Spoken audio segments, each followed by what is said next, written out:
हम एक बार श्री तुलसीदास जी महाराज श्री रामचरितमानस की रचना कर रहे थे, तो उन्होंने उसमें एक चौपाई लिखी कि सिया राम मैं सब जग जानी, करो प्रणाम जोरी जुग जानी। ये चौपाई लिखी और उसके पश्चात वो अपनी कुटिया की ओर जाने लगे।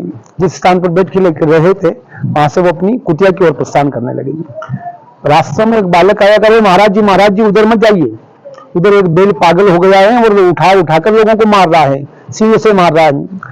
तो तुलसीदास जी बोले, हाँ मुझे पता है कि वो बेल पागल हो गया है, किंतु सब में राम है और मैं उसको प्रणाम कर लूंगा राम समझ के, श्री राम समझ के। तो ऐसा करके तुलसीदास जी आगे गए और जैसे वो बेल आया उन्होंने प्रणाम किया। बेल ने तुलसीदास जी महाराज को उठा के साइड में डाल दिया, पटक दिया।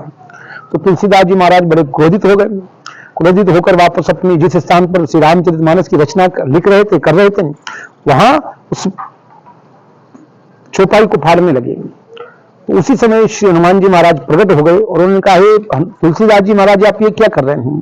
तो तुलसीदास जी ने अपनी सारी घटना बताई। उन्होंने कहा, इस प्रकार से मैंने चौपाई लिखी और बेल आया और वो सारी घटनाएं घटी। तो हनुमान जी महाराज बोले कि महाराज जी यह तो 100% सत्य चौपाई है, क्योंकि आपने कहा कि बेल में राम था, आपने प्रणाम किया, पर उस बालक के रूप में भी तो भगवान राम जी ही आपको समझाने के लिए पधारे थे कि उधर मत जाइए, आपने उसकी बात क्यों नहीं मानी? तो सिया राम मैं सब जग जानी, करो प्रणाम जोर जुग मानी, उस बालक में भी तो राम है।